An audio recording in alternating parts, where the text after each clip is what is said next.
You're listening to the ESO Network, your station for all things geek. Hi, I'm Joe Heath. I'm Toni Heath. And this is the Watch-A-Thon of Rassilon. Correct. Vince, play the theme song. Oh, okay.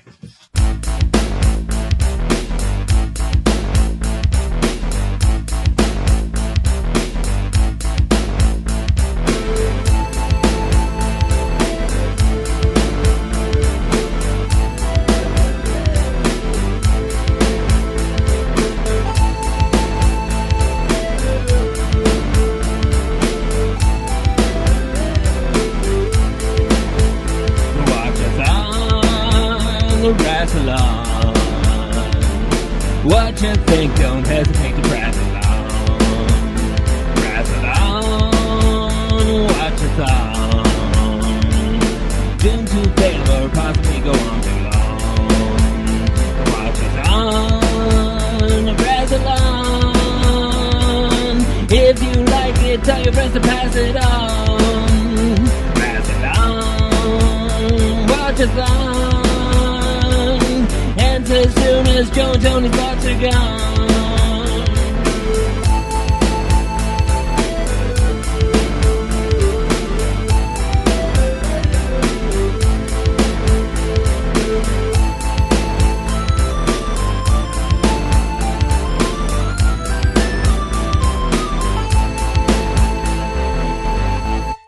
Today we're going to be talking about the third serial of the 14th season of Doctor Who, The Deadly Assassin, which consists of 4 episodes that aired from October 30th, 1976 to November 20th, 1976. True facts! And I want to give a special shout out to Bisexual Brigadier for purchasing this DVD for us. Hey, thanks. But you can follow her on Tumblr at bisexualbrigadier.tumblr.com. And today we have a returning guest. Can you guess who it is? I can't. Who is it? It's not Ray Friesen, who could not make it today. Aw, poor Ray. He had a lot of life stuff, and some of that was our life stuff, too. We all went on vacation together, and that, ate up all of our time. It was amazing, though. It was a lot of fun. It was a Douglas Adams convention thing out in the woods, and there was card games and lots of bugs. When everyone's been like, what did you do this weekend? And it's like, I went to a convention, or I just went camping, or I just went out to the middle of nowhere and drank a whole bunch. All three are accurate. It was somewhere in the middle of those 3 things. So it's a big group of people that used to go to a Douglas Adams forum. Our guest today also frequented that Douglas Adams forum, but they did not join us in the camping. I do not camp. To be fair, Chris Cherry, previous guest, was also there. He does not camp, but he had a lot of fun. Because it's not really camping. There's air conditioning and showers. Yeah, well, I don't travel to another country to sort of camp. That's also fair. That is fair. Some people did, though. Well, the next one's going to be in the UK. UK. So, UK 2020. So come to that one. I mean, that's not a real thing yet, but I think if we say it enough times, Amy will make it happen. Yeah, that's gonna happen. I want it to happen. It was the best weekend ever. Anyway, Vincent E.L is here. Hi. Thanks for that new rendition of the theme song. You're welcome. What inspired it? I've been setting up all this looping gear in my bedroom, and I thought I'd use it. Yeah, I don't understand any Facebook post you ever make now. When you're posting about, equipment and stuff, and I read them all, and I don't know why, because it's nonsense to me. You had some post about an L pad? The speakers behind me are very hissy. They go shh.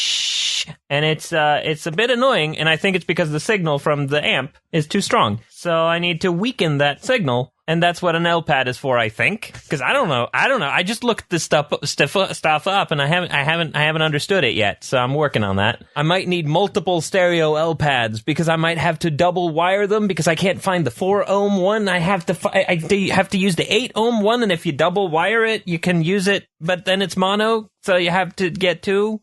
It's very confusing.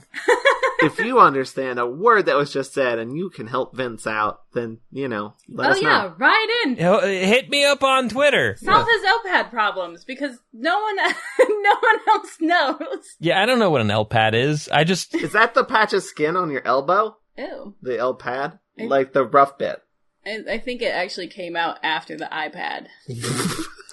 I had to say the alphabet real quick in my head to make that joke. Yeah. There was the iPad, and then there was the J pad and the K pad, and then there was the M pad, and then they went back to the L pad. It was really weird. It was very confusing. And then there was the L pad S, and then everybody went bananas. BANANAS. So what's been going on in your life, Vince? Anything cool going on? Moving the looping gear around has been going on. I've also been doing some writing exercises for fun and no profit. I am familiar with that. I've been low on lyrics, so I haven't been writing much of that, and that's why I've been trying to write other stuff. And I've also been doing a lot of research on subjects that I might potentially want to write about at some point when I feel more confident. I know some of those things, but let's talk about Doctor Who. Let's do it.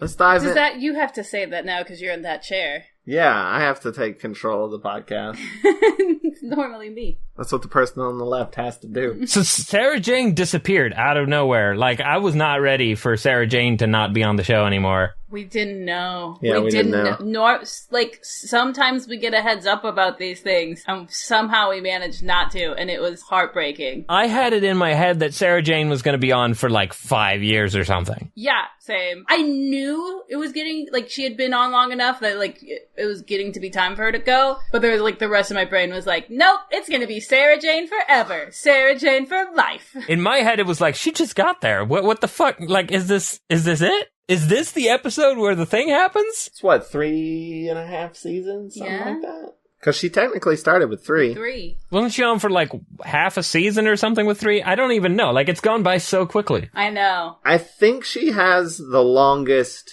time span. Like, well, yeah, but years.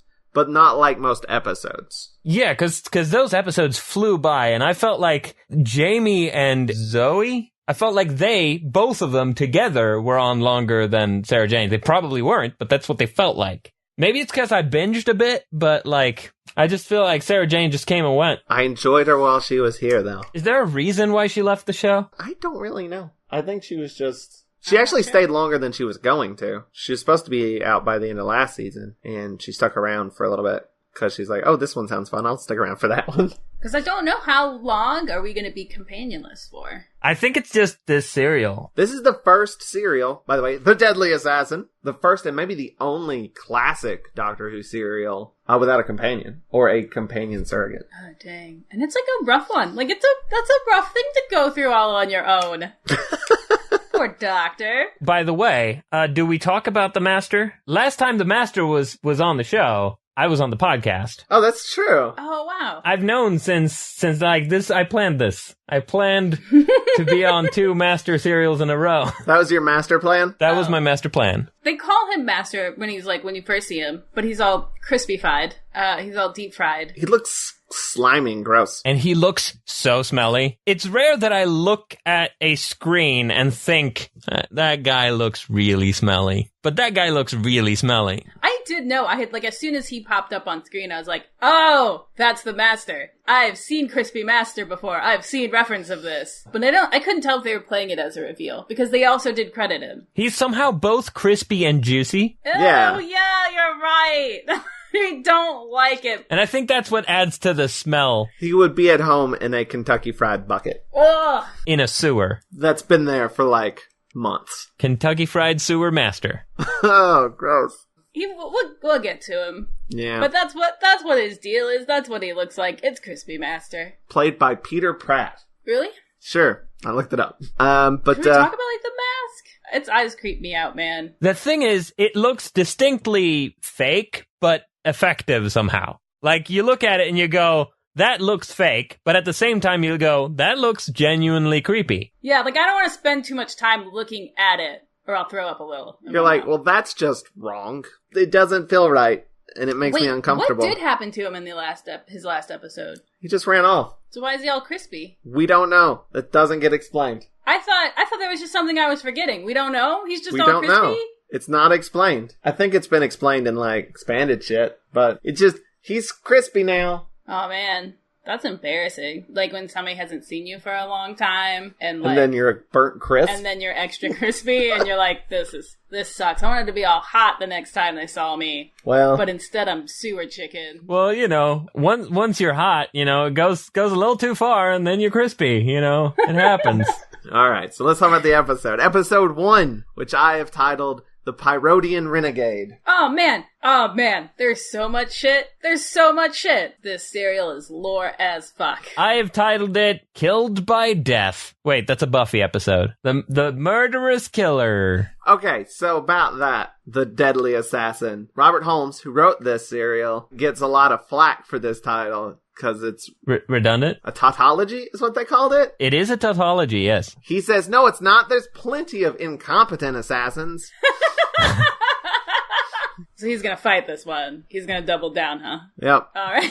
It was originally gonna be called The Dangerous Assassin. And he was like, nah, that doesn't sound good. It's The Deadly Assassin. Could have just been The Assassin. Would have been fine, but it doesn't sound Doctor Who-y enough. You gotta have an adjective. Or it could be The Assassin of Death. Yeah. It could have been The Deadly Assassin of Death. Also, killing a Time Lord might not always be that deadly. You could technically assassinate a Time Lord without killing them. Because of regeneration and shit. Because of Time Lord nonsense. How many shots were fired? Was it 6 shots or only 5? Well, my thing is, was it 1 shot or was it 2 shots? I think it was 2, right? Like the doctor fired one. No, did he? Yeah. Because there's this idea that, this has come up in New Who, the idea that if you kill a Time Lord, if you shoot a Time Lord and then shoot him again before the regeneration happens, they're dead. Well, I assume these are Time Lord guns, specifically designed for stopping regeneration nonsense. Also, we don't know how many of them are in their last. Oh yeah, I also assume that all those motherfuckers are old. Why do Time Lords make Time Lord guns? That seems like a bad idea to be like, I'm a Time Lord, oh wait, humans do that. Yeah, that's just the way of things. People just make things that could kill you. I'm just gonna make this thing that could kill me. Hope nobody kills me with it. As a survival thing, wouldn't it be smarter to go, I'm just not gonna make this thing that could kill me? People are dumb. Nobody ever thinks it's gonna get them. But the only thing that could stop a bad Time Lord with a gun is a good Time Lord with a gun. Wait. Every bad guy thinks they're the good. Every bad guy with the gun thinks they're the good guy with the gun. There's just too many guns, if you ask me. Yeah. Alright. Even if they're transparent, which is a pretty neat design. Yeah, they do look way cool. They're like these acrylic things. I want to say, when this episode starts, we get some scrolling Star Wars text. Oh yeah, that was amazing. I completely forgot about that. Not quite Star Wars text. It's more like they wrote it on a cylinder and turned it. It was really cool. It was different. It didn't really add anything to the episode, but it was cool. I'm telling you, it lets you know that this is gonna be a Lore AF episode. This episode feels like a finale. Yeah, it's just or a season opener or something. But it's FYI, directly in the middle of the season, which is weird. We're about to establish some shit. Yeah, this is the Doctor Who movie. We started the interior of the TARDIS, which I still like a whole bunch. Yeah, this TARDIS set is the best. I love it a lot. It feels very homey. The console is very tiny. Yeah, and it's also like a desk. Yeah, it doesn't have the thing in the middle that goes up. Doesn't have That's the little true. rotor. Still like it though. It feels, like I said, it feels very homey. It feels like he's got Werther's somewhere in there. And a box of cigars that you're not allowed to touch. I might be thinking of something very specific. That sounds like a grandfather thing. Yeah. It's a den. There should be a big leather chair in there that you're not allowed to sit in. And the first thing that happens after the scrolling text and we're inside the TARDIS is a bunch of confusing shit happens all at once. This episode just starts right in the middle there. The scanner's turned on and there's the camera is rushing through all these Time Lords who are smacking the camera, and the Doctor's holding his head and going, and then he shoots a guy. It's weird. That's in the beginning. Then he just falls down and is that was peculiar. But the TARDIS arrives outside the capital of Gallifrey, and he's like, someone's gonna assassinate the president. I gotta stop it. Even though he had this vision and it was him doing it, did he just assume he was just taking the role of the assassin and he wasn't the actual assassin? I don't know. Or maybe he was like, you know what? maybe it is me, and I'll just give everyone a head start in figuring it out. Well, you know that song by Incredibad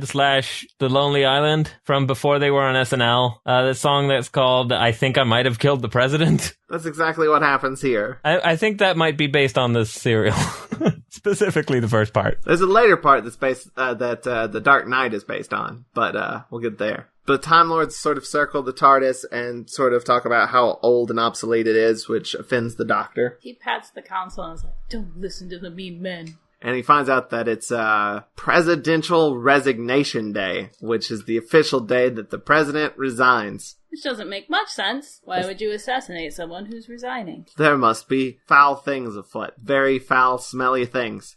Like hookah? Yeah. Actually, hookah smells really good sometimes. The Doctor just starts putting together a hookah. Well, he mentioned where he got it from, Constantinople. It's also known as Istanbul. I've heard that. They changed the name, but that's nobody's business but the Turks.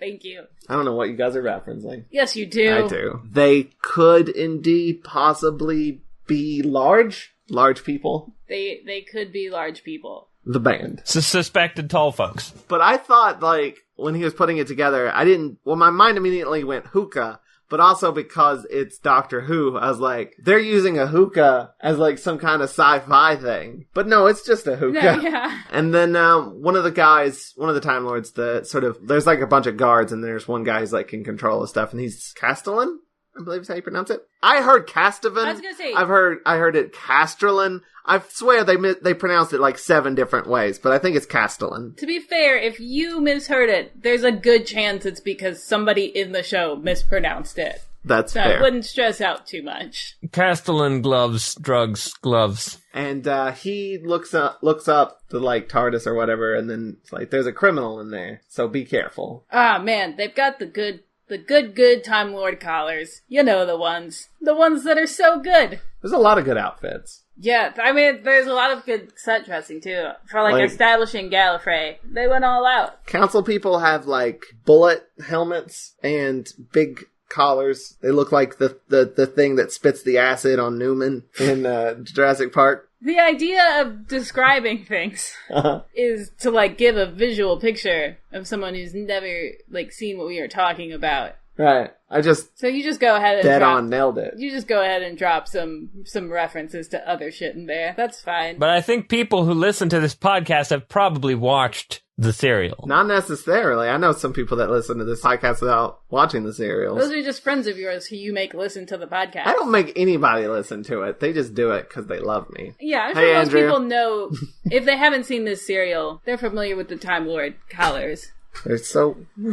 Yeah, they're so woof. And the guards, the sort of lower level Gallifreyans, they have cool retro future helmets and capes. Those guys reminded me of Adam Strange from DC Comics, but with a cape instead of a jetpack. And I kept thinking that guy needs his own sci-fi serial, because that's a hero type. He looks like a superhero. It's great. And when I say Adam Strange, I don't mean Adam Strange from the series Krypton, because that guy just wears a hoodie and a baseball cap, and I'm like, that's not Adam Strange. Adam Strange wears a ridiculous red outfit and a jetpack. Come on, get it right, David Goyer. What is with this obsession of just giving superheroes hoodies? Well, I mean just a gray hoodie, a regular gray sweatshirt hoodie, and a baseball cap that says NY on it. Or no, it's D, I think. I think he's from Detroit, so I guess it's some sort of a sports team from there. That's Adam Strange in the TV series Krypton, which, by the way, is an Adam Strange show.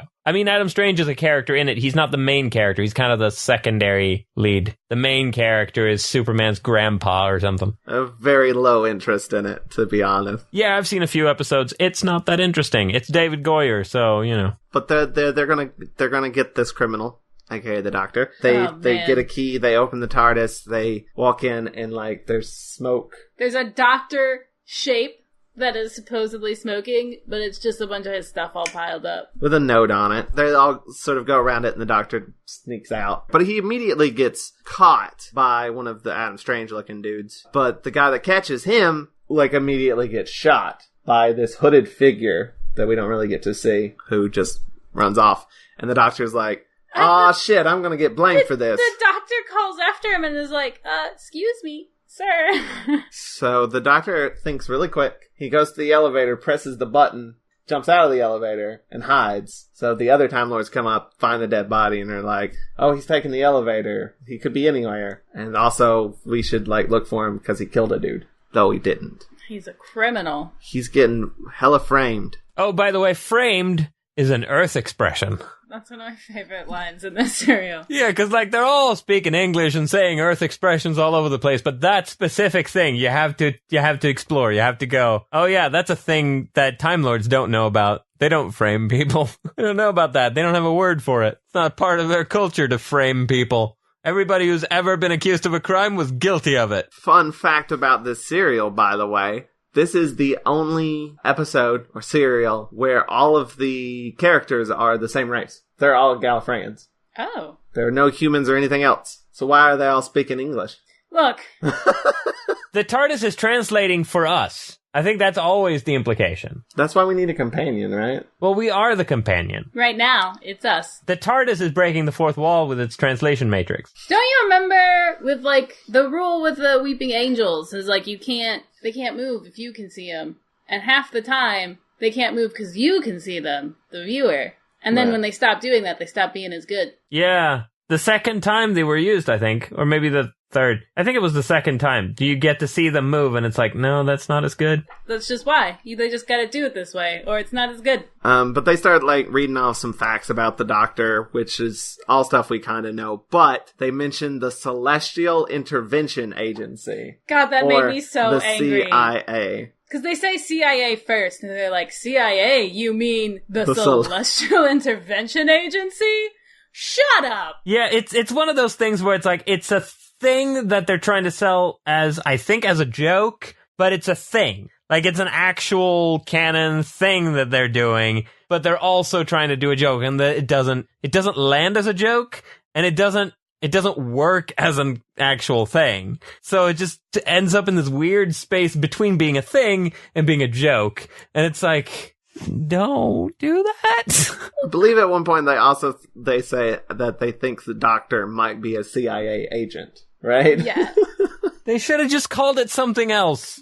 Anything else. It does explain, why all these, top council Time Lords, don't know anything about the Doctor, and you're like, haven't they been sending him places? Haven't they been having him kind of interfere in things? So it makes sense that there's kind of, a shadowy Gallifreyan agency that does these things in top secret. It just should be called literally anything else. Yeah, we get most of this info from Castellan, who, by the way, has been on the show, twice before. He was in Enemy of the World and The Mutants. Don't remember him in either one. Same character or different character? Different character. We've never had this many Time Lords before in our life. Though the Chancellor Goth, who we'll get to later, has played a Time Lord in the War Games and was a Thal in, it wasn't very good. It had the invisible creatures in it. Spyrodians or whatever. I know what you're talking about. Yeah, he was a Thal in that. A lot of people theorize that he's the same Time Lord as he was in the War Games. It doesn't really matter. It changes nothing. Did he have a name in the War Games? No, he didn't have a name in the War Games. None of the Time Lords did, I believe. But the Castellan gets the letter that the Doctor left on his dummy. It's sealed. It's got the seal of Rassilon. It's not sealed. It does on his letter. Does it? I don't think the seal of Rassilon was on his letter. There was a seal on it. They're like, this is from the Pyrodian chapter. Yeah. I don't think it was a Rassilon seal, though. It was the Pyrodian thing, not the seal of Rassilon? No, because Rassilon was a Pyrodian. Pull up a picture. And while you're looking that up, I'm just going to explain where the word assassin comes from.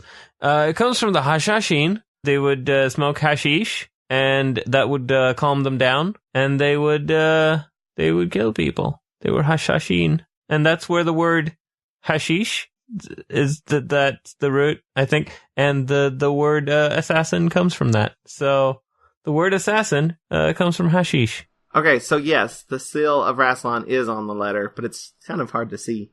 But that's it. That's the first time we officially see. I mean, it's not the first time we've seen the seal of Rassilon in the show, but the first time that it's officially been the seal of Rassilon. Connected to Rassilon. This is it. This is the moment that we've been waiting for. Since we started also, this that Gallifreyan is nice. Yeah, that Gallifreyan looks... It doesn't look like like what I imagine Gallifreyan. Well, it's not is circular now. Gallifreyan. Yeah. But I imagine circular Gallifreyan's hard to scribble notes in. So there's two different types of Gallifreyan. I mean, yeah, that's why it's specified that it's circular. Otherwise, why would you? Good point. But the letter basically says, I'm the doctor, someone's going to try to kill the president, and I'm going to try to stop that person from killing the president. So maybe you should, too. So maybe do something about that. And this is when they say that he's from the Pyrodian chapter, and he's a renegade, so that's why the Pyrodian. This is like the first chapter that we get. Do we know? I don't think there are any other chapters mentioned in this. In this? In the show. Okay. Because I know at least some others exist. Does that come from novels?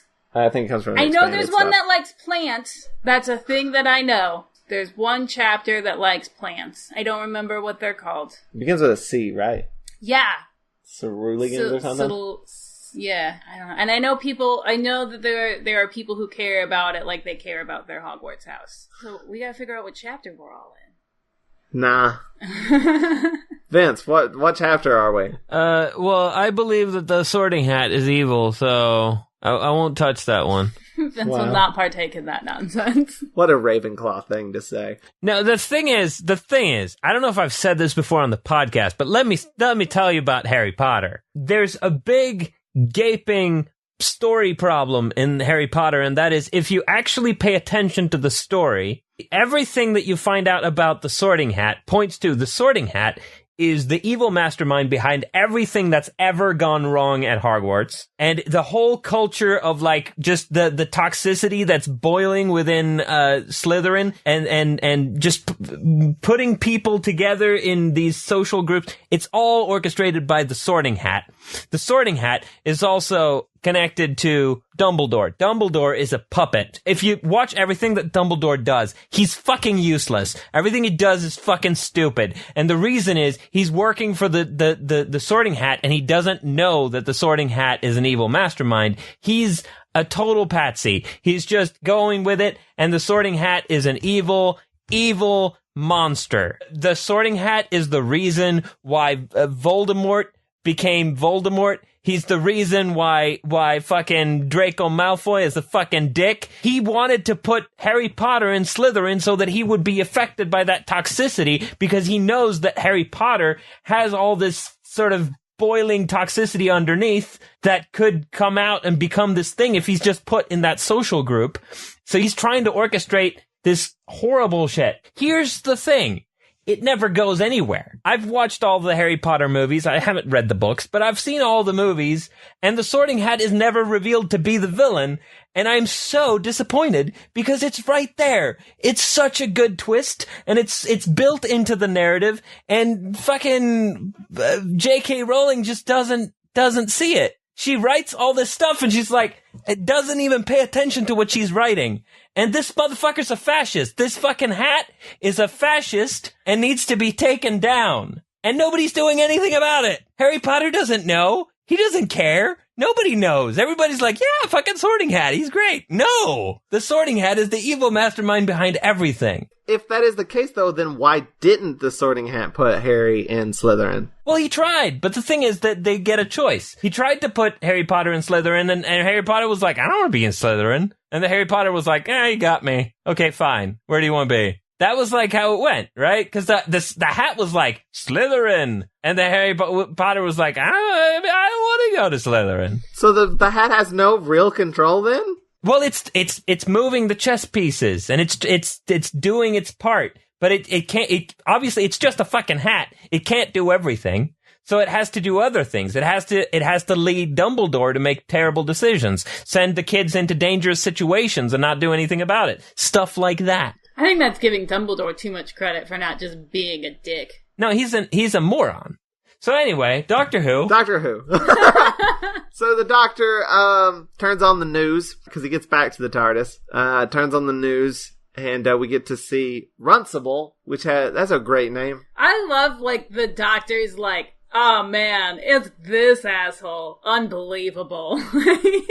They let him on TV? The idea of the Doctor, like, seeing people that he, like, went to school with and being like, jeez, this asshole. And that was like hundreds of years ago. So basically the news program's a little bit of what's happening. Someone's going to, the president's going to resign. He'll announce a successor or whatever. People don't, I don't remember. I don't think the Doctor's very happy about who the successor is going to be. Who they think the successor is going to be. Goth. That's the running theory, is that it's going to be Goth, but that's not. We don't know for sure. No, he sees it and he's like, "Oh man, F that guy." But I mean, that's what the Runcible's saying. It could be Goth. We're not sure. Yeah. It's like, watching the news. Meanwhile, Goth shows up and examines the TARDIS and is like, move it to a different room. Get it out of here and move it to the Capitol or whatever. And then there's a really cool effect where the TARDIS... Kind of checkerboards. Checkerboards in. It's like... The Doctor's like, what a way to travel. Do you think the Doctor also went... Absolutely. Inside? That must have been weird. Probably some of his organs are in like the slightly wrong place. I mean, that's how the Time Lords got two hearts to begin with. No, I think I've mentioned before that my headcanon is that the Time Lords are from the people who were in that one serial where the people had the two hearts. What were they called? It was the Dominators. Who were the two-hearted people in the Dominators? Carl and Lenny. Right. Lenny and Carl from The Simpsons are the forefathers of the Time Lords, and they had sex in the time vortex, and they made a baby, and that was the first Time Lord. That sounds legit. I have a lot of questions. I don't. All my questions have been answered. Fair enough. Let's move on. So the Doctor gets out and steals some robes. Then exchanges those robes with another Time Lord. Yeah, he got some fancy robes. He's like, these are too fancy. No one will believe me wearing this shit. So then there's like this like comedy scene of these two old Time Lords just chit-chatting away. And then the Doctor just like swaps out the coats, the robes. And he's like, what? He like puts it on. He's like, I didn't know what I was putting on. Like how these do you are not know? mine. Like how the other guy Larry, you can't wear gold robes. What? You're gonna be executed. Hilarious. But also the hooded figure that's been sort of creeping around meets up with, this is the first time we see him, the gooey master. Oh, don't call him gooey. The slimy. The smelly master. I don't think there's any adjective you can use that's not gross. I mean, the thing is that, like, crispy has been agreed upon. Well, he's not just crispy. He's crispy with sauce. No. He's got a glaze. Let's call him Crispin. Kentucky Fried Sewage. There is no nice way of referring to him. No, because he looks like garbage. What do you want? You can't nicely describe garbage. I didn't know it was the master until you were like, oh, it's the master. So thanks. Oh, sorry. Did I spoil that for you? You spoiled it for me.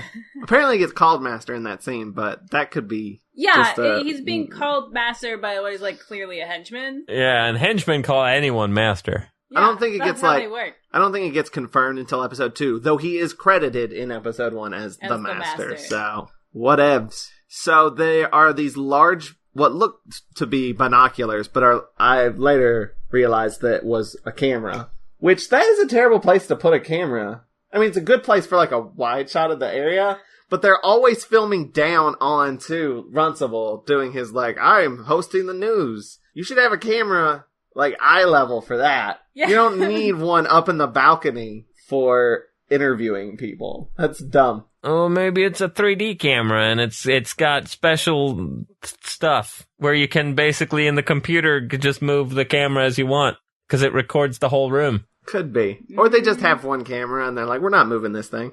It's really heavy. Have you seen it? It's a Time Lord camera. That camera is suspiciously large. It's also hollow. Yeah. Well, not anymore. Well, it's full of dude. Dead person. Yeah, the hooded figure comes up and takes him down. And we don't know what happens to him at this point, but he's just gone. But he puts together one of the guns, those like see-through guns we were talking about earlier, puts his sights on the Doctor. And then the Doctor has a brief little chat with Runcible. Who's not really at all interested in this conversation. Well, he's like, hey, Runcible, remember me? And he's like, who? Oh, wait, you? Weren't you expelled? Did you get a facelift? He literally says facelift. And he's like, yeah, a couple. I like the reaction he has to that, because it makes it sound like the Doctor regenerates much more quickly than other people.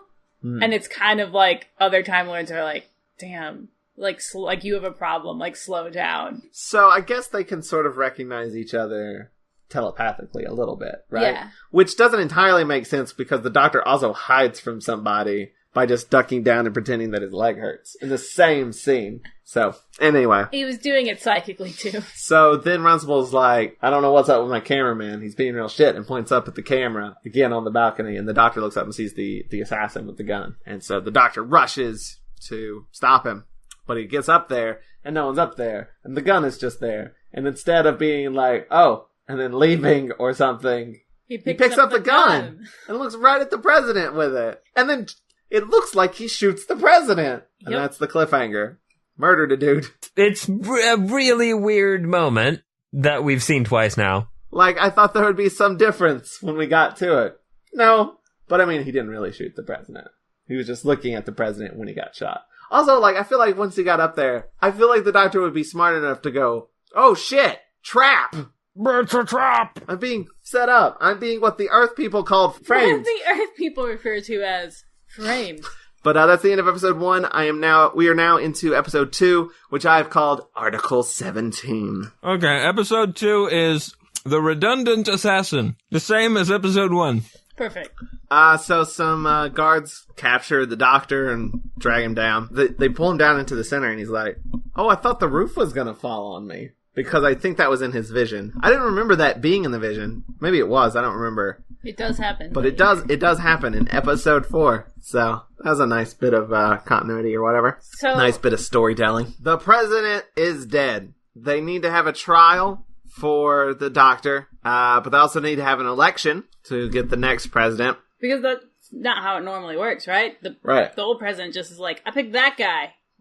Carl, your turn. Every Time Lord is named Carl and Lenny, apparently, in my head. Carl, Lenny, and Larry. Is there a Larry in The Simpsons? Probably. That show's been on for 30 fucking years.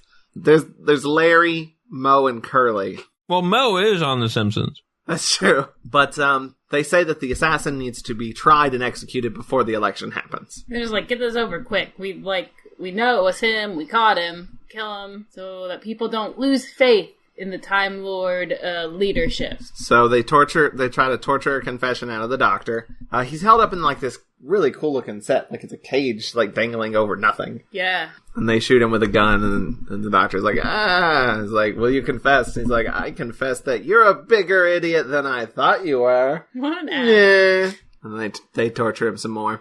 Then, what's his name? Dan Castellanetti.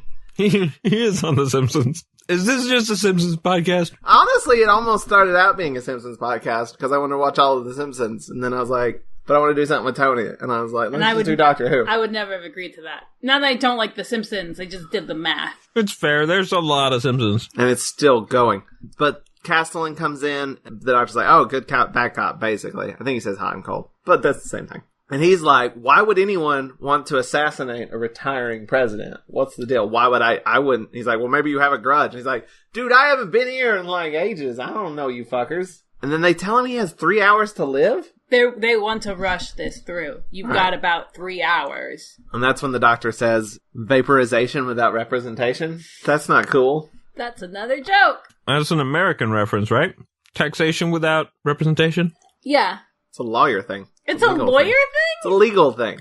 Representation is a lawyer, right? Yeah, but taxation without representation is specific to a specific American historical thing. I mean... Oh, is it? I don't know. I'm not American, and I know that this was a thing. The Revolution. It was between America and England. Was that the Boston Tea Party? Is that what it was? Yeah. I have no idea. How do I vaguely know this stuff, and I'm not even American? Why are you surprised that I don't know something? I can't believe you just said it's a lawyer thing. Isn't it? I thought representation meant like a lawyer. No, taxation without representation means that people in America weren't being represented in the government, but they were being taxed. And they were like, fuck that, and threw a bunch of tea away. Okay. Look, I don't know things. God what? Damn. That's some basic ass shit. I don't know it, okay?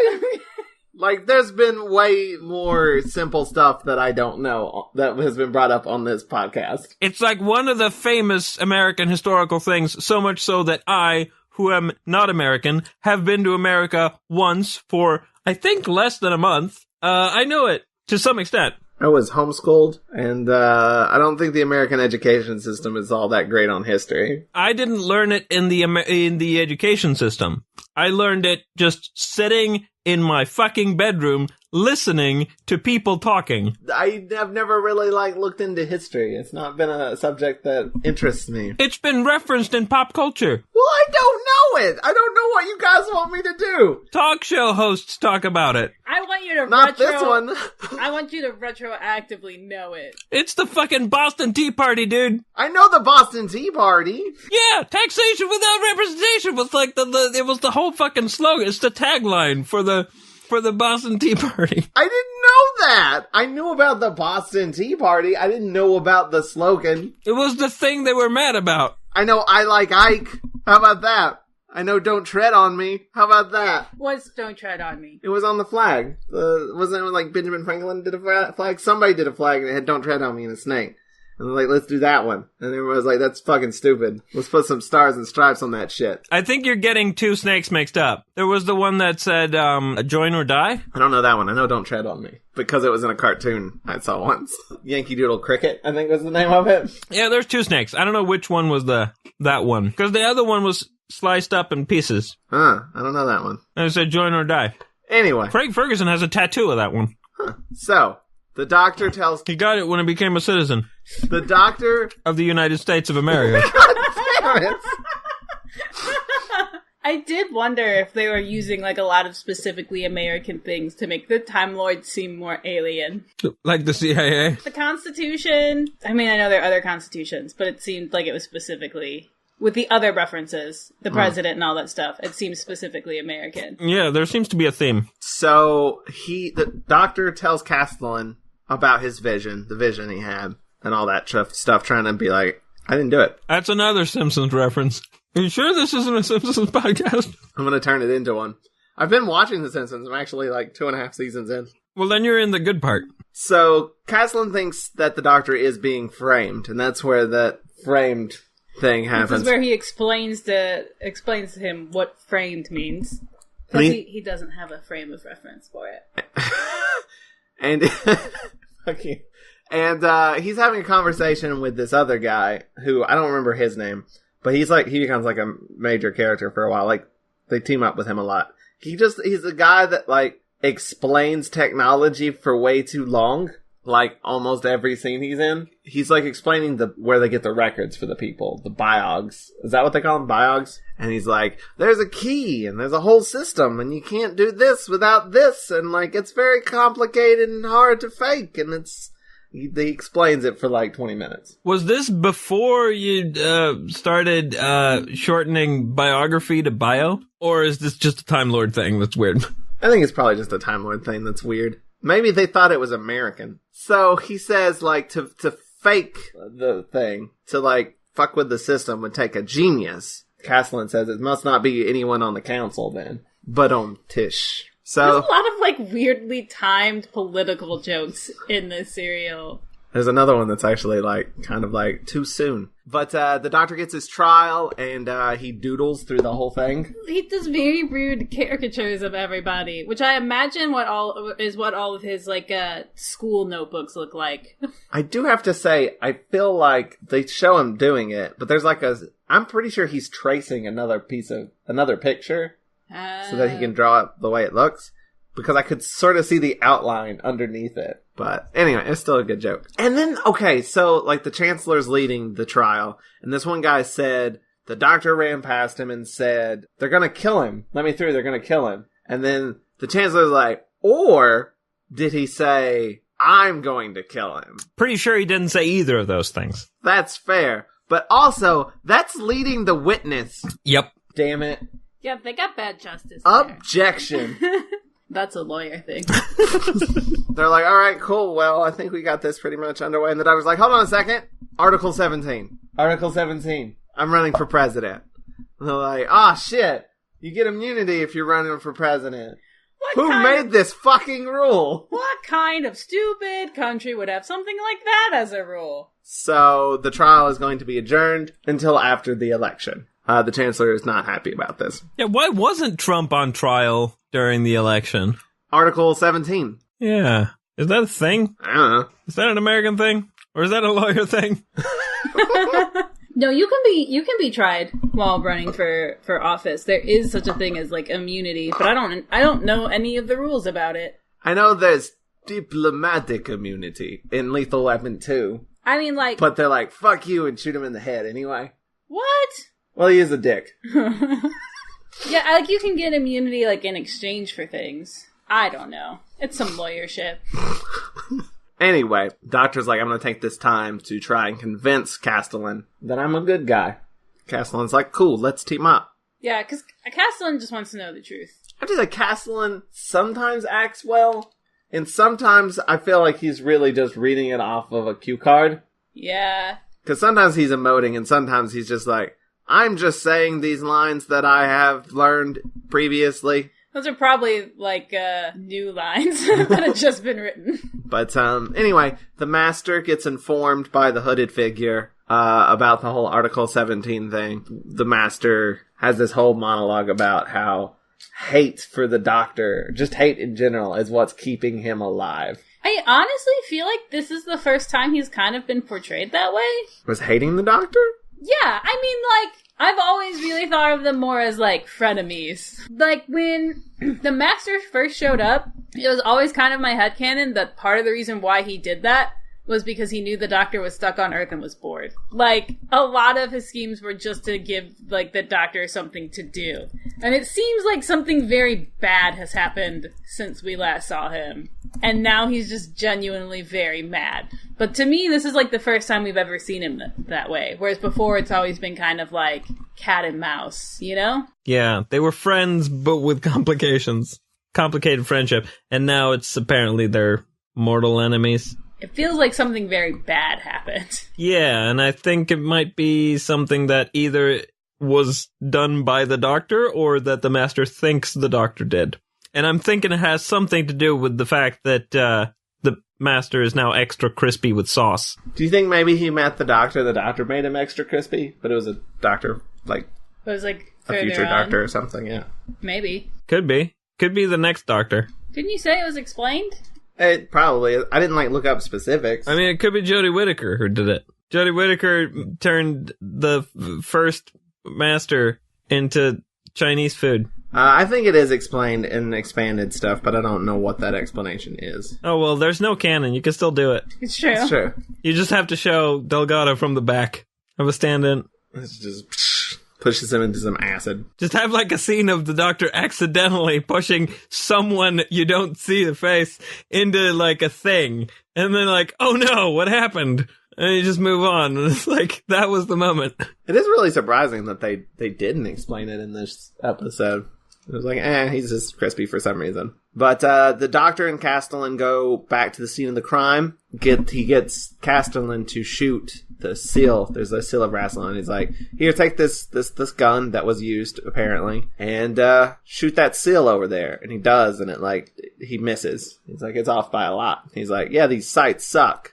Why do they suck? Why did the Doctor know that was going to be a problem? Because he was trying, the reason why he had the gun in the first episode and he fired it is because he was trying to shoot the hooded figure. Yeah, he was trying to shoot the assassin because he saw their gun, but it was way off, and so like the assassin still fired and he died, and the Doctor was like holding the gun. He said, "I couldn't have made that shot because the sights were all off. That's why I couldn't have made the shot when I tried to shoot the assassin." And they actually go back and they try to find, like, where his, like, hit the wall. But there wasn't enough damage to really prove. Well, also, he's like, that's a good story, but it's not really evidence. Yeah. And also, like, the Doctor could have just messed the sights up post. Yeah. I mean, that's basically what he says. He's like, that is convincing, but not convincing enough. So, is the camera called the Panoptica? Is that what the camera is? No, that's what the room is called. Oh. Yeah, okay. Are you sure? Because that seems like a name for a camera that films the entire room so that you can afterward find the angles in some sort of a computer. That would be called a panoptica. I mean, that's fair. But the panoptica is the room. It might be Panopticon, actually. Oh, the Panopticon Opens is the name of the episode. Yeah, there you go.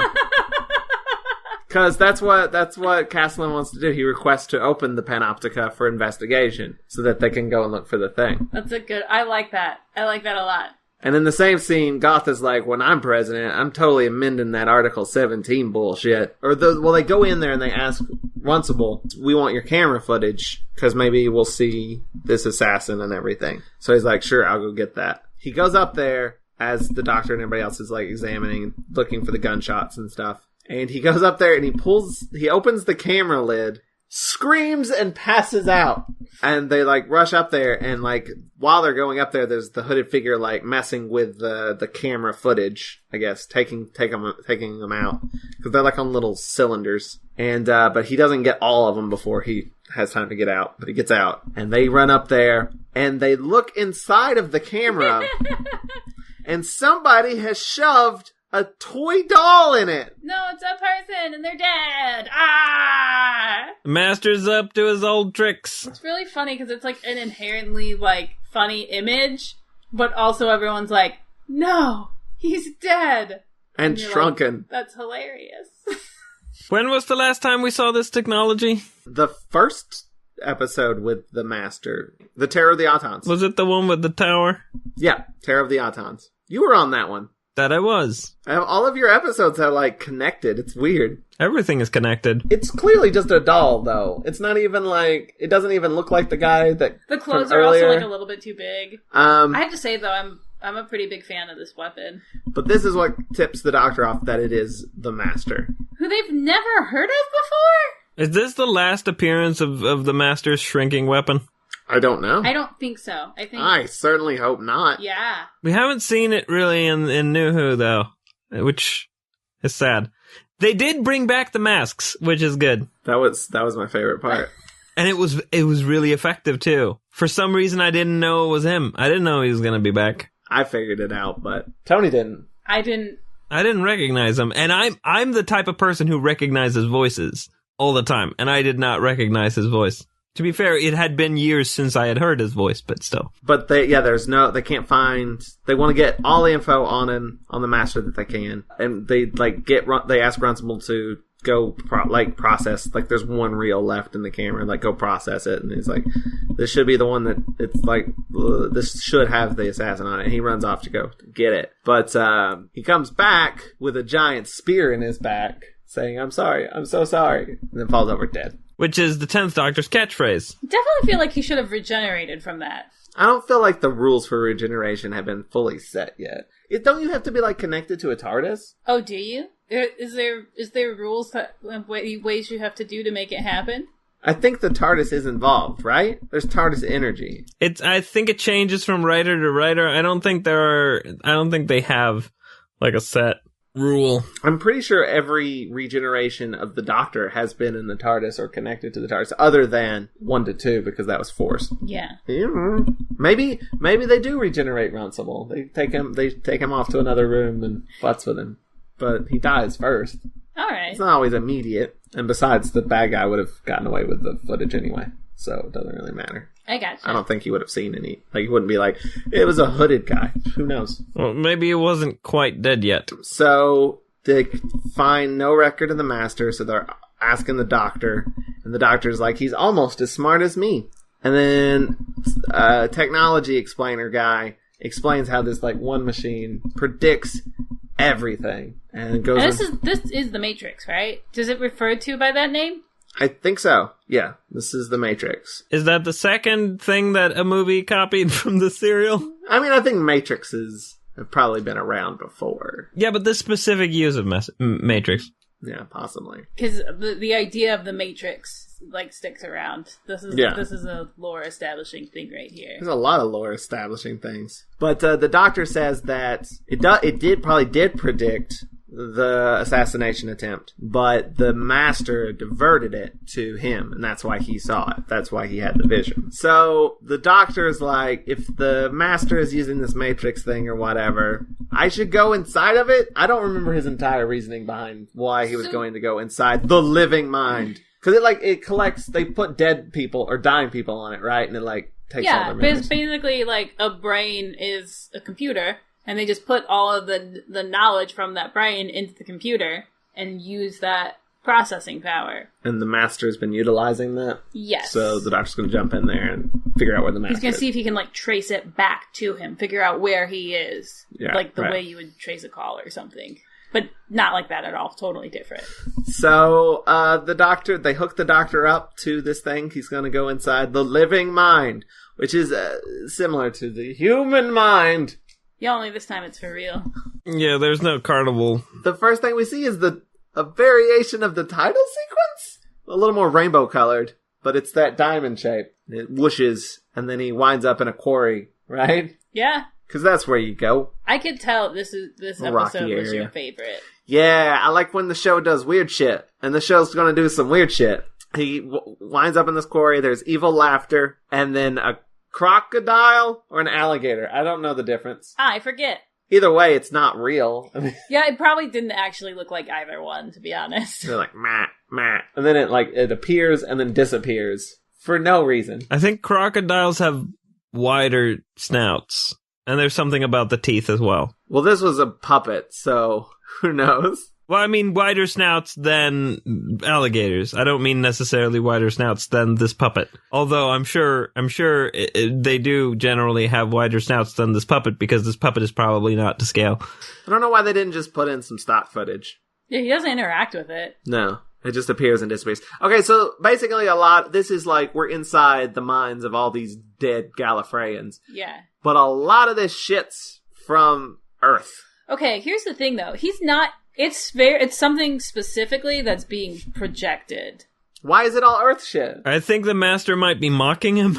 He might be going, "Hey, you like Earth so much, I'm gonna kill you there." That is fair. 100% it. So the Doctor falls off this cliff, saves himself with his scarf. He's like pulling himself back up with a scarf. And then there's just a fucking like samurai. Yeah. He chops the scarf, which upset me a lot. Yeah, he chops the scarf and the Doctor falls down. Well, it's not the real scarf, so it's fine. Good point. It's a mental scarf.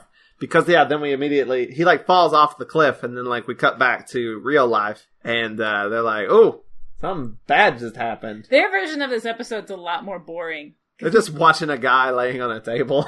Just sweating. For 20 fucking minutes. Though I think time moves differently. Because at one point I think they're like, he's been in there for 4 minutes. I'm like, nah, he's been in there for a whole episode. But they're like, nah, they think he might have died, but they're like, no, he's fine. He must have a lot of They whatever. throw out some word. Auto-incar blah blah blah.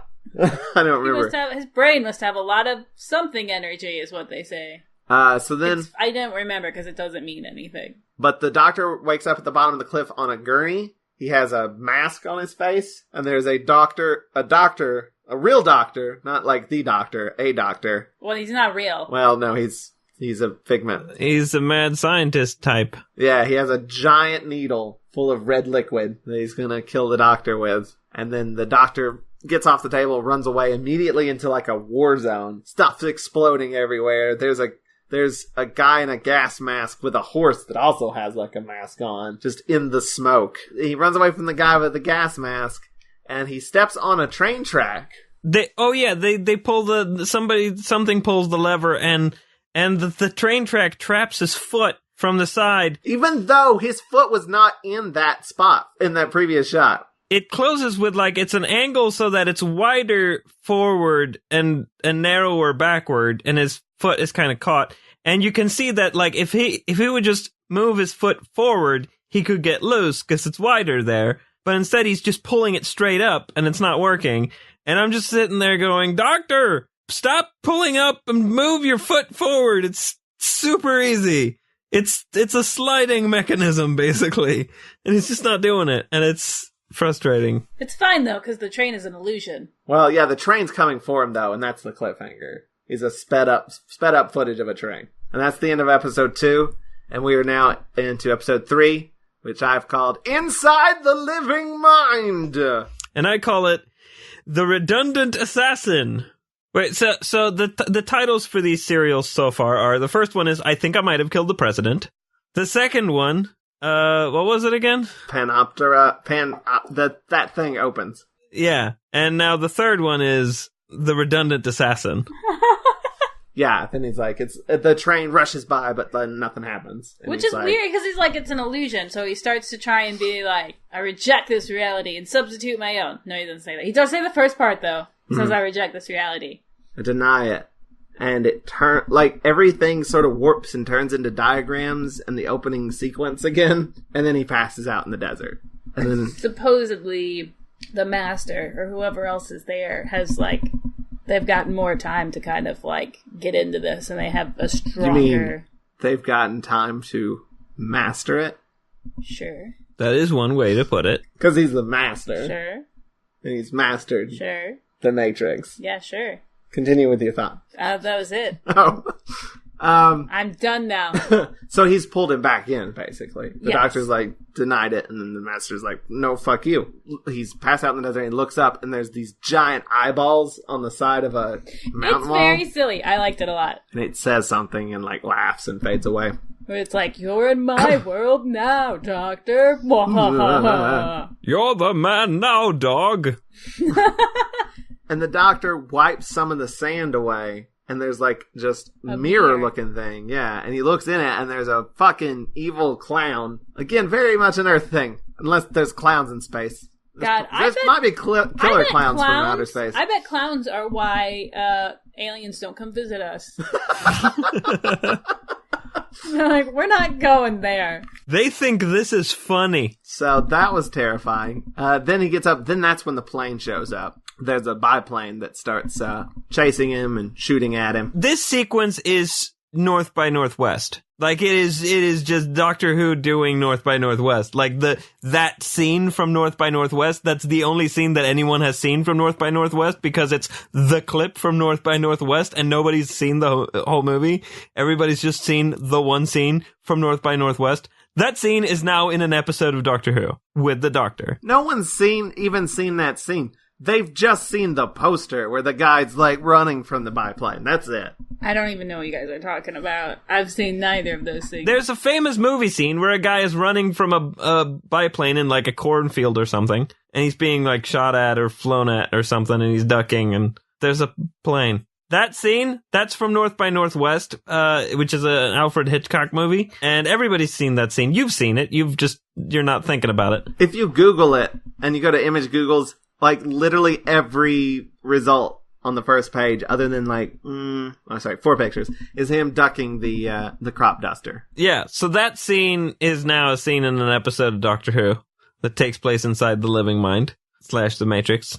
So that's another movie that it's referencing, but this movie is a movie that I think came out before this episode. Yes, I'm pretty sure. This episode, to me, feels a lot like that 1/3 Doctor episode, where it's just chase sequence the whole time, and this one is just fucking around inside of a brain the whole time. Pretty much, yeah. But yeah, the thing starts shooting at the doctor, the plane starts shooting at the doctor gets shot in the leg. He's got a wound and there's blood. Yeah, he could have really used the Who-mobile now. He decides that there's not, though. And then the wound thinks it disappears. away. And then the master's like, no, it's there, and it comes back. And the doctor's kind of like, fine, I'll fight you on your terms, and I'll still kick your ass. I don't care. And then we get like a crazy survivalist adventure, I guess. Yeah, now he goes to the jungle and there's a guy. Yeah, because we see the master back in the real world. He's like sending someone into the Matrix to be his chess piece, and it's his head's covered up with it's the hooded figure, but he's like in this he's plugged into the Matrix. He's got this like red helmet on, and it's really cool. And yeah, then the guy shows up in the Matrix, and he's like this hunter. He's basically like the big game hunter from Teenage Mutant Ninja Turtles, the Australian dude, but with like a black mask. I was thinking Jumanji, but yeah, that's fair too. He's got a black mask on. I thought he didn't have a face to begin with, but then later he like pulls up his mask and drinks the thing. So like, oh, he has a face. He's basically playing The Most Dangerous Game, which is also a reference. It's a book, right? I think so. I'm sure it's been made into a movie at some point, and also tons of other things, chasing a human being. The Most Dangerous Game, also published as The Hounds of Zaroff, is a short story by Richard Connell, first published in Collier's on January 19th of 1924. It is also a film from 1932 and also 2017. I guess that's a remake. So the doctor's hiding from this hunter. There's a giant spider that I thought was going to have more involvement in the plot. Oh, yeah, same. But it's just kind of set dressing. Yep, it's not that important. I thought maybe he'd have some sort of, like, reaction to it, because before it's behind him and he's, like, backing up into it. So I kind of thought he would, like, back up into it and be like, oh shit, a giant spider! And then, like... Because, I mean, that spider looked pretty fake. You'd think, you know, if they're gonna go to the lengths of actually making the fake spider, they might as well use it. But maybe they did and then they cut it out for time, or because it looked so fake. There's a lot of logic problems coming up for me in this whole segment. Oh, is there? Yeah. Well, it is inside the living mind. Yeah, but still, it's like, I mean, this hunter guy is a person who we will find out in a little bit. But, like, he stops and drinks some water. The doctor is watching him. And then he's like, the doctor's gonna need water. What can I do? So he's going to go poison there's like a puddle. There's some water. He's like, the doctor will go there to drink water. I'm going to go poison that water. But he leaves all of his shit behind? Which I thought he was like, oh, I'm going to leave my water here for the doctor to drink. But that will be poisoned. But that's not what happens. He goes to poison some other water. But leaves all of his shit there. Including a fucking grenade.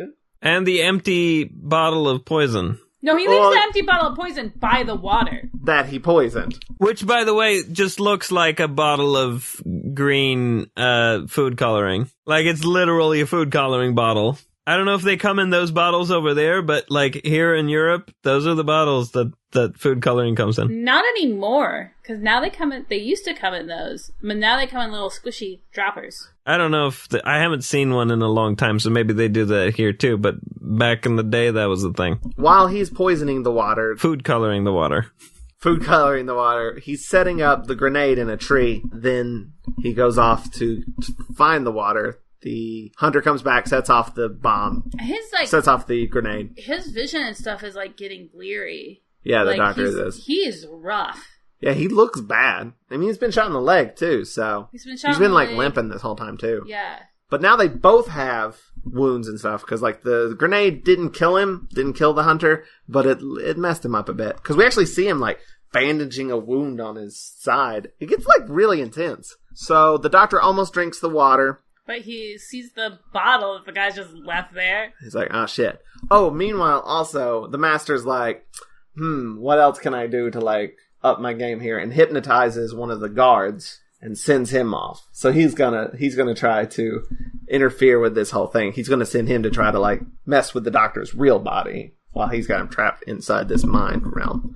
So that's also happening. But the doctor gets this, like, bamboo pole thing, turns it into a straw, like, cleans it out, and then, like, drinks out of a tiny non-poison puddle. I'm not entirely sure that's what he's doing. I think he's pulling the poison up into the straw so that he can use it for poison darts. Oh. So that he can put, like, a little, like a needle from a tree or something inside of the straw and blow it, and that will be covered in the poison from the puddle. And then it'll hit the hunter guy. That's what I think he was doing. That actually makes more sense. Yeah, because drinking the water didn't make a whole lot of sense to me, and I thought about it for like a minute after that, and I was like, no, that's not what he was doing. I thought it was a different pull. I don't know. But yeah, that makes sense. I might be wrong, though, but like I feel like with what we see later, it seems like that's probably what he was doing. He was coating the inside of the straw with poison. Yeah, because then he gets up in a tree. Does find thorns, and he picks them, and he actually puts them inside the poison, like the empty bottle. So he shoots the hunter with the dart,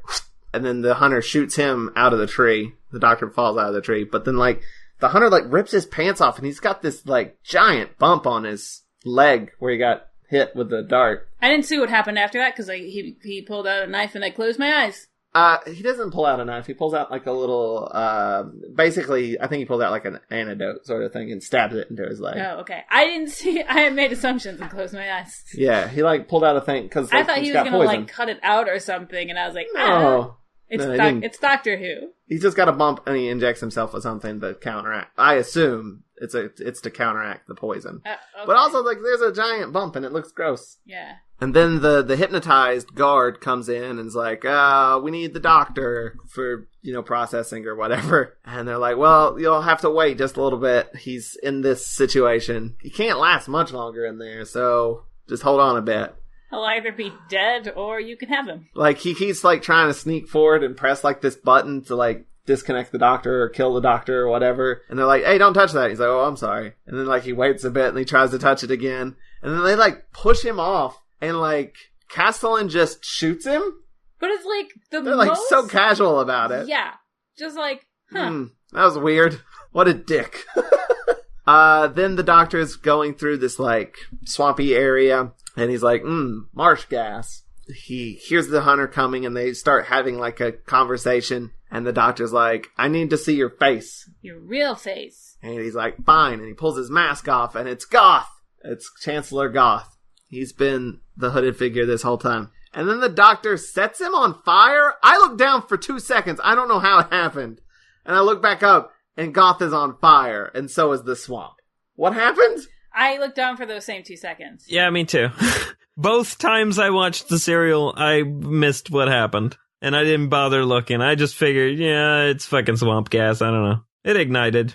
That does not take care of Goth. The doctor starts heading back, and because I guess they're in a swamp, he just ducked under the water. He gets out and they start fist fighting. And then the doctor starts losing. And real bad.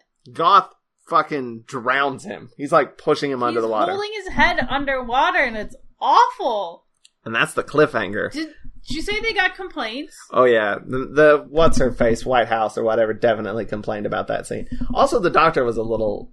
Tom Baker apparently was a little worried about it too, and he's also like... Apparently he was actually not happy filming that scene. Really? He was afraid of drowning, and he apparently was like, I don't know how the kids are gonna handle this, so he like watched that episode with a family just to see how they handled it. I don't know what the end results of that was, but... Well, it aired. Yeah. Well, no, actually, it got cut out. Really? When they re-aired it, they completely cut that out, and it only existed... They, like, wiped the film. It only existed in, like, they had to, like, reconstruct it from the recap. They kept it in the recap, because they were, like, more worried about that's the cliffhanger, and, like, kids are gonna have to sit for a week until they find out what happened. So I think they left it in the recap of the next episode, but they cut it out of the cliffhanger. Well, a lot of this episode was spent in a jungle in essentially a video game. So I'm just gonna call this episode Doctor Who, Welcome to the Jungle. Do they have fun in games? Well, it's more referencing the movie than the song, but yes. It can be both. More games than fun, I think. I've heard that movie is actually pretty good, but I haven't seen it yet. It is pretty good. I've seen it. I had fun watching it. Recommend it to people who like fun. Not necessarily to people who have like a super high standard for like genius filmmaking, but it was a solid, entertaining movie. To recap, the episodes are I Think I Might Have Killed the President, The Panopticon Opens, and the third one was Welcome to the Jungle. And then the fourth one, part 4, which I guess we're starting, I'm calling The Redundant Assassin. No! I'm calling episode 4 The Episode of Rassilon. What? That's us! What the fuck? Because we've had the seal, but this is the first episode that actually name drops Rassilon. Of Rassilon. This is the first of Rassilon. Yeah. We did it. We can stop doing this fucking podcast now. Bye. Finally caught up to Rassilon. It actually took us that long for our name to become relevant. Yeah, what episode number is this? Is like 90-something, 80-something? I don't even know. So, the doctor's being drowned. He hits Goth with a stick. Well, he pushes him off and then hits him with a stick. And then we go back to the title sequence. Not the actual title sequence, but the Matrix title sequence. The Master yells at Goth, like, you failed me, blah, blah, blah, and then just... It seems like he straight up murders him. I don't know. I mean, basically, he's like, I have one chance at this. I can trap him in the Matrix. And Goth is like, I'm still hooked up. That'll basically fry my brain. And he's like I give a shit. That's pretty much what happens. The doctor does get out, so... And Goth still gets fried anyway. He's very he's very unhappy about it. Like, why did I trust you? The doctor does get out of the thing, though, and, like, the machine is, like, smoking and stuff, and he's, like, very upset. He's like, I'm pretty sure I requested the non-smoking section. And he's like, oh, wait, I'm actually doing something. He tells Castellaneta, whatever his name was, that Goth is the bad guy. And they're like, oh, wait, that actually makes a whole lot of sense. And then they're like, where would these things be connected to the machine? And they're like, there's some vaults underneath. They're trying to figure out, because clearly, like, the Master and Goth have some sort of other plug-in to the Matrix, because this is supposed to be the only one. Right. And so they're trying to figure out where it could possibly be. They hacked into the mainframe. So they go into these vaults, they find the Master, and he's dead. The Master is dead. But he, like, in a previous shot, like, held up, like, a little needle thing, and it was like, I will do something with this.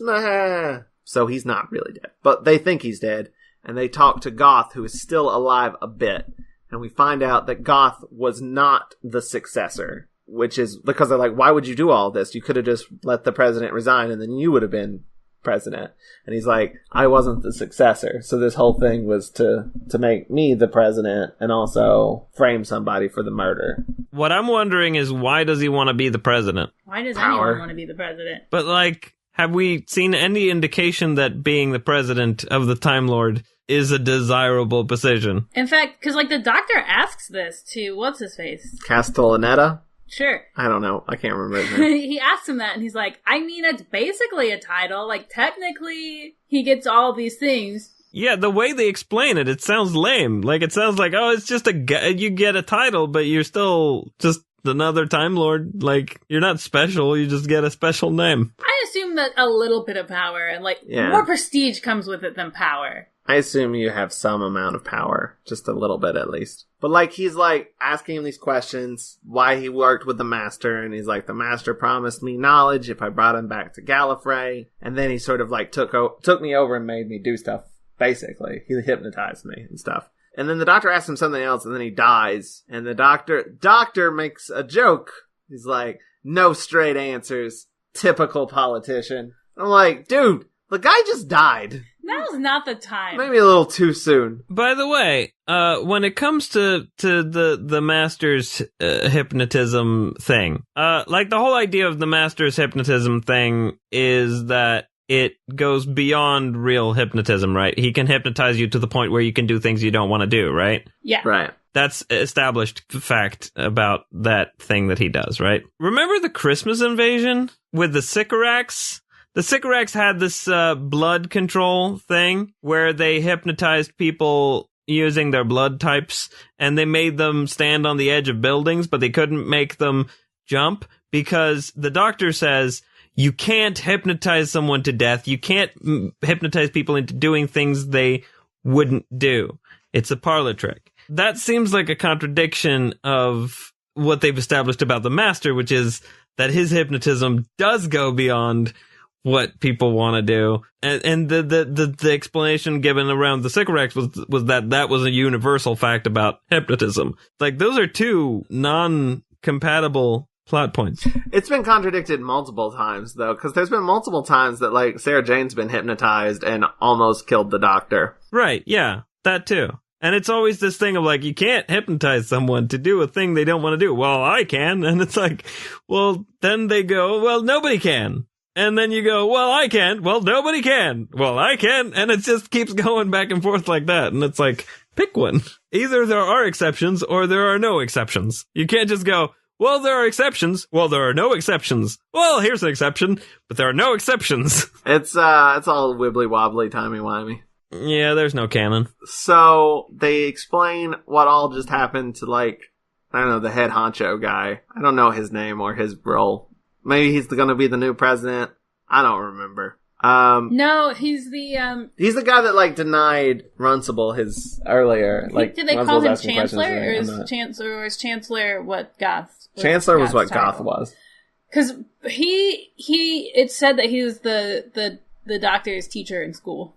I don't remember what he is. The one with, like, the red helmet who's, like, yeah. who, like, tells everybody to lie about things. Yeah, that's what I was about to say. He's sort of like, I'm going to take control of this situation. He doesn't believe the story. He's like, what we're going to have to do. He's like, I don't buy it. I know it's true. I don't buy it. It's not a good story. So we're going to adjust the truth a bit. And we're going to say that the Master came to kill the president. Goth found out, tried to stop him, and died trying to stop the Master, which is, they're going to turn him into a hero, which is the Dark Knight, right? That's what they did with Two-Face. Yeah, I suppose. Because they didn't want this white knight to be revealed as a bad guy. He says the Doctor's charges will be dropped if he leaves. And then, but also they want the Doctor to make a biog of the Master. But it doesn't have to be accurate. Just gotta be good. That's a good place to end it. Nice little message there about how, truth, who cares? We just want it to be, good. Interesting. Make it pop. And then, specifically, they don't want people to lose faith in, like, the leadership that's in place. They're taking the bodies they're gonna do shit Yeah, they're gonna do shit to him. To make it, to match the story. They're gonna shoot him with a phaser gun, because apparently that, like, chars the body. They're gonna stake them to the front of the spaceship, and they're gonna go through the Reaver territory. They go pick up the bodies, they also find the needle. They're like, what's that? Let's take it to get analyzed or whatever. So the Doctor starts doing the biog, and they're like, can you tell us about the character of the Master? And he's like, bad. He's bad. Like, come on, tell us more than that. He also is just like, I don't think he's dead. I don't trust that guy. He doesn't just stay dead. And this is when the first time that the 12 regeneration limit is mentioned, too.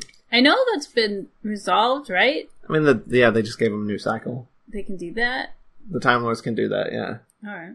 That's what happened in the 11th Doctor story. Oh, yeah. But yeah, so they're like, the 12 regeneration limit is set up here, and like I think they say that the Master is at the end of his. Mm-hmm. And then, like, it's like, that's when Rassilon gets brought up, too. The Sash of Rassilon. The Sash of Rassilon's the best. I'm so glad that's the first thing, is a sash. Yeah, it's a fashion accessory of Rassilon. Is there a tiara of Rassilon? Oh, I hope so. I like, too, that, like, he's explaining these items. There's a sash of Rassilon and a key of Rassilon, and there's some bit about an Eye of Harmony, but nobody really knows what they're not for anything. Their, like, original meaning's been lost to time, and they're just really ceremonial. And then he plays, like, the Wikipedia entry on the items, and it's like, yeah, the key opens the Eye of Harmony. The Eye of Harmony is all this shit to do with a black hole. He's like, who knows? Lost to time. So, because, yeah, that's what it is that Rassilon found the Eye of Harmony, then sealed it up. Isn't there an Eye of Harmony in the TARDIS? I think that happens later. Yeah, but like, is that put there later, or is it revealed that it's been there the whole time? I think it's put there later. I think it's put there. But in the movie, right? The movies when Eye of Harmony. There might be stuff that happens with Eye of Harmony between now and the movie that we haven't seen yet. Yeah. Well, in the movie, it's already there, I think. And then it's still there in the episode where they go in there. But it's totally different. Yeah, a little bit. I mean, it changes with the TARDIS. I don't know. But it's basically a controlled black hole, right? It's a locked up black hole, is what is said.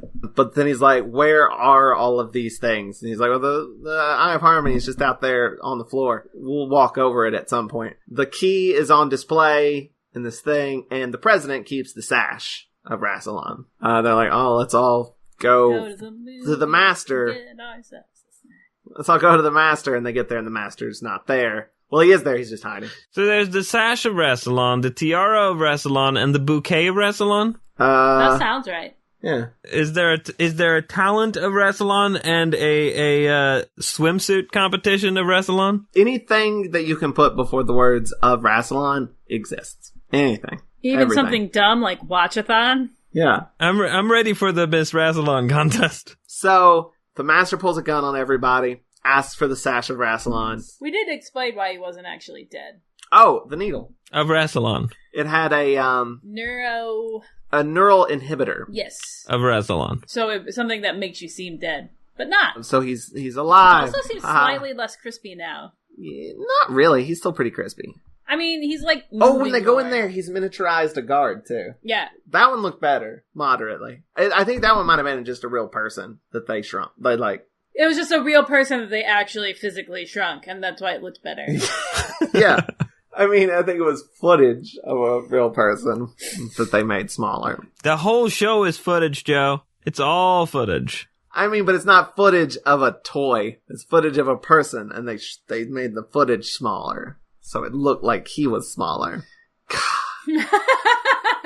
Why did I take this chair? I sit in this seat, and then I have to be the one who, like, wrangles everybody together. It's real awful. I don't like it. Real hard, isn't it? Yeah. It's hard being that person. And then everyone's like, I want to go off on a tangent. And you have to be like, okay, but we do have to do this. Is that the chair of Rassilon? Sure is. It's the responsibility of It's Rassilon. the chair of the Watch-A-Thon of Rassilon. We have to put Watch-A-Thon before all of our stuff. You should get a sash of the Watch-A-Thon of Rassilon then. Ooh, we should. And a tiara and a bouquet of plastic flowers. The sash is clearly made out of cardboard. It looks like Batman's belt, but like that you wear around your neck. Yeah. It's a utilities sash. And I swear there's one point where it flips around and you can just see that it's cardboard. But the master wants it. Castellan won't give it to him, so he shoots him. The doctor won't give it to him, so he shoots him. And the third guy, the guy that explains things, gives the master the sash. He's like, I'm not getting shot. Yeah. And then he's like, don't worry about these two. They're stunned, not dead. Because I want them to see the destruction of everything. Because basically, what's gonna happen is, the sash protects you from getting sucked into another universe? So he's gonna unleash this black hole. It's gonna destroy everything. Somehow he's gonna get regeneration again. I don't remember how that was a thing. The energy from the black hole? Yeah, that sounds fair. Sure. Sure, why not? This way, he goes, he gets the key, which is this really ornate-looking cane. Yeah, really. and then the way that it fits into the thing, you have to, like, slide it around. It goes in, and then twist you it, twist it, and then goes shove it in. down some more, twist it. It's really cool. Yeah. It's like churning butter. And then the door opens, a giant black crystal-looking thing raises out of it. It looks just to me like a big black filing cabinet. Of Rassilon. Yeah. It's got 4 handles, one on each side, red handles. He starts flipping some switches while the doctor is trying to climb up a chute.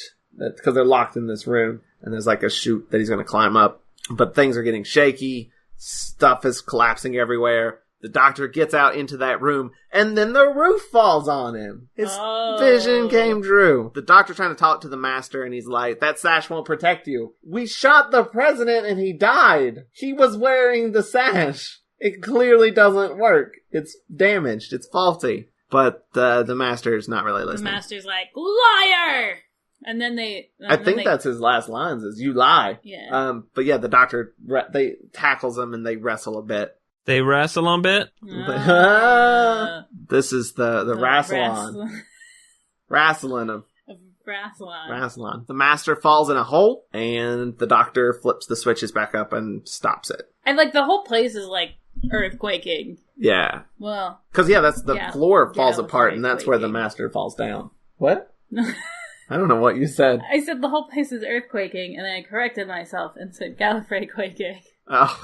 So the guy that was like, let's alter the truth, is very grumpy about all this damage. I like how the doctor, too, so the doctor is just sitting in a chair and he's, like, half passed out. He is, like, exhausted. This is, like, the worst day he's ever had. Wait, he's half passed out or he's half passed out? What? You said the same thing. No, half passed out or half passed out. Oh.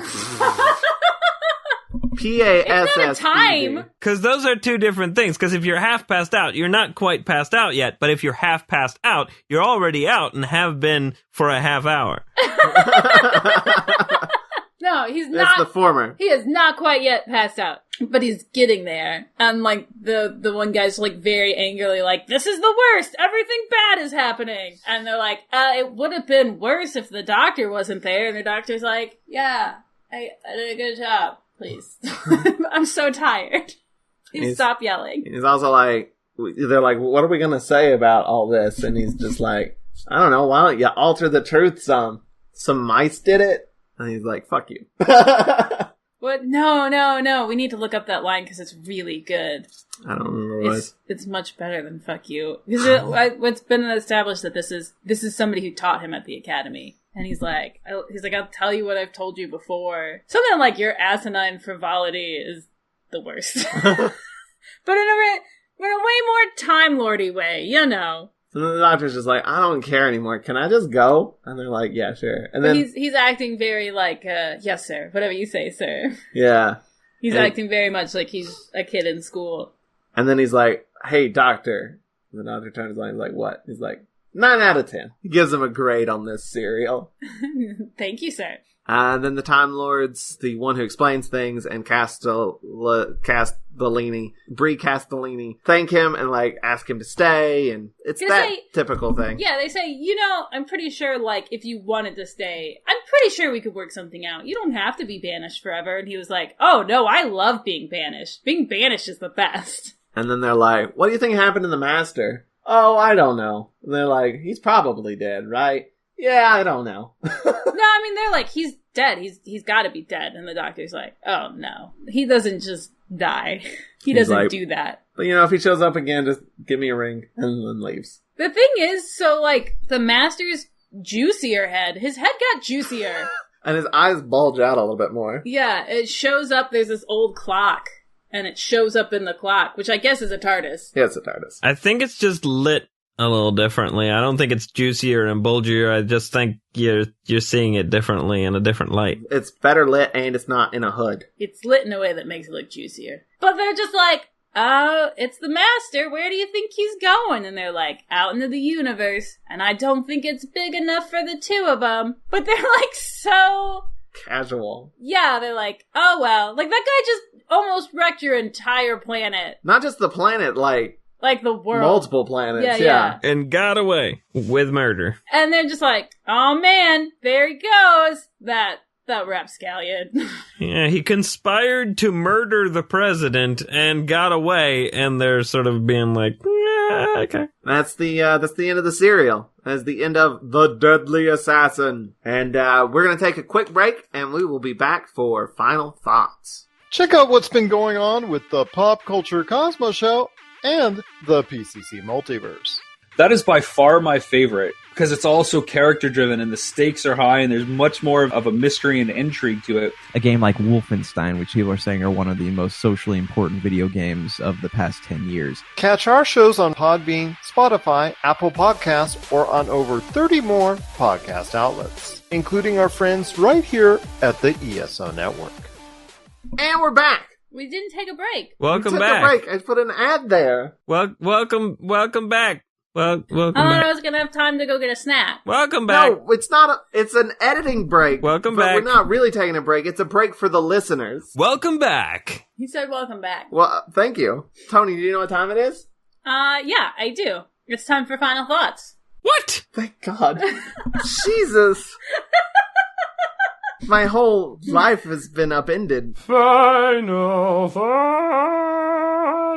It's really hard to give thoughts on this serial because it's so weird and it's so hard to grasp onto anything about it. I mean, it's got bits of Matrix in it, which is interesting because, that's not a trope that was super popular before Tron and shit. But here we see it. Like, this is virtual reality, basically. We're seeing a character basically transported into a computer world. And not only is it a computer world, it's a computer world that looks like the real world, kind of. So it's more like the Matrix than it is like Tron. It's interesting that you're seeing that in something that was made in the 70s. Because that's thinking ahead. Because, like, computers in the 70s, what were they?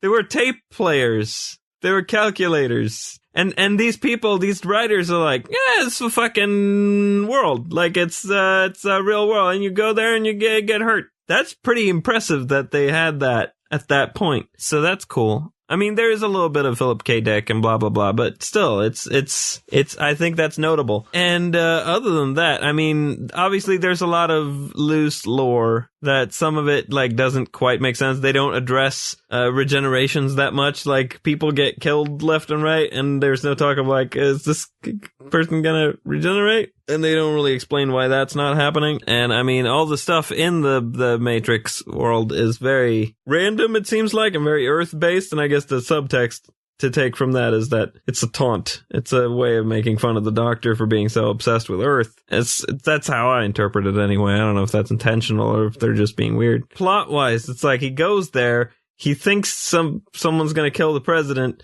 someone kills the president, and shit's confusing when he's holding the gun, and it's a whole weird thing. And then there's an investigation, and he runs for president. It's like, it's really hard to summarize this serial just like that. So it's really hard to say that it was good, but it was weird, which I enjoyed. I enjoy how weird the serial is. I don't know that I could point to it and say, like, this is good storytelling right here. It's like, this is some weird shit. It's just happening for no reason, almost. And the master is there, and he's Chinese food for reasons that are not explained. It's just a whole lot of stuff they're throwing at us and not really giving context to much of it. They're giving some explanations of what the things are that we're seeing in the episode, but we're not really getting any, like, why is this happening? And why is it so important for this goth guy to become president when it's also explained in the same serial that the president is kind of it's just a honorary title, basically. It's not that special. It doesn't come with, like, super special privileges or anything. It's like you get to wear a different outfit. I mean, there's the sash and the key and all that, but that was for the master. It wasn't really for Goth, right? Goth doesn't really care about that stuff. He doesn't know what it's for. The master was controlling him a bit, so. Yeah, that too. But, like, is that why he wants to be president? I don't know. It's a weird serial, and I like that, but I can't call it a good story. Because it's just a bunch of nonsense. But it's delightful nonsense. Those are probably my final thoughts. And the titles for these episodes are, the number one is, I Think I Might Have Killed the President. The second one was, The Panopticon Opens. The third one was, Welcome to the Jungle. And then the fourth one was, The Redundant Assassin. I'm sticking with it.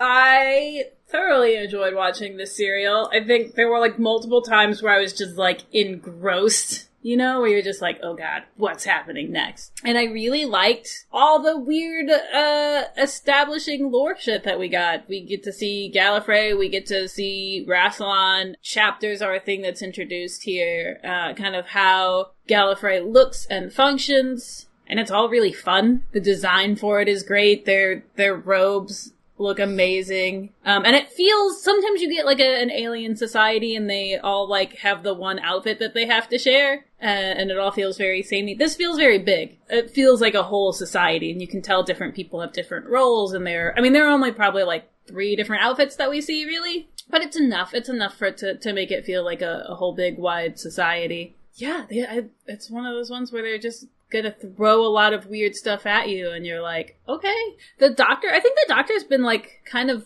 vulnerable lately. Like, he's been shown, like, losing a lot. I mean, you know, always winning at the end, but, like, having a harder and harder time of it. And this is one serial where that's really the case. He's losing a lot of time, you know, being tortured or being chased.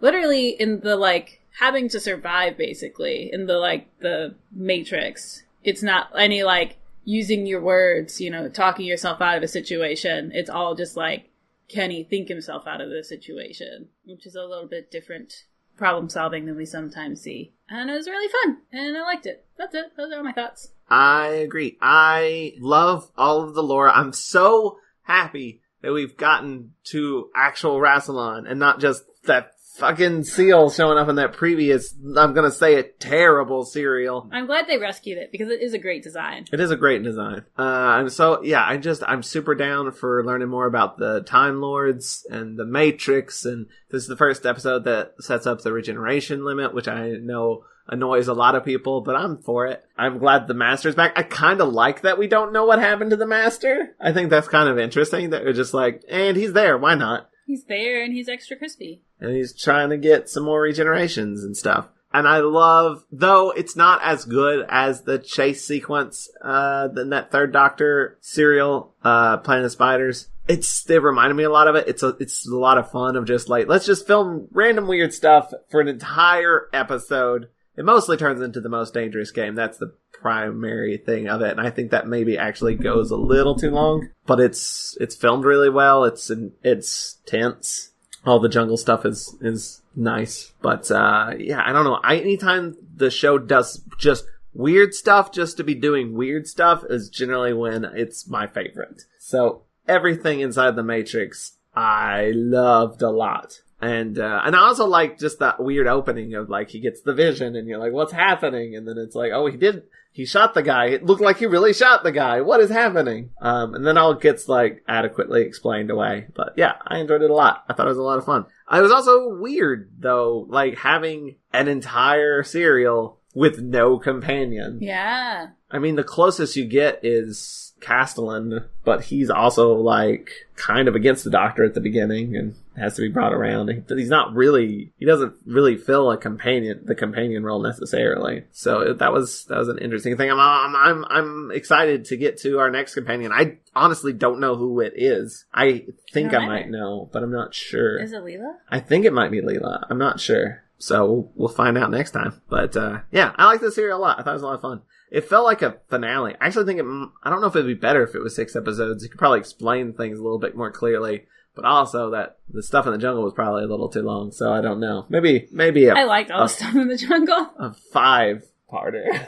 But yeah, I liked it. Thumbs up. I'm enjoying 4 so much, you guys. But that's it. Anything you want to plug, Vince? There's a book called The Princess and the Pterodactyls, written by J. Bartholomew Hivemond, that I think people should read and review. I co-wrote it. Occasionally, I make music. It is not something I've been posting a whole lot lately. I posted a song a little while ago called This Goes To Doesn't Advertise, which is a Simpsons reference. It's the Simpsons podcast. It is a song I want people to listen to. It has a bit of a positive message, which is unusual for me. Usually I'm just negative or satirical. But that's a fairly sincere song, although it has elements of satire, I suppose. But most of it is pretty straightforward. Other than that, I've been doing a lot of instrumental music that I'm currently not posting, although I might if I finish anything. But yeah, I produced a couple of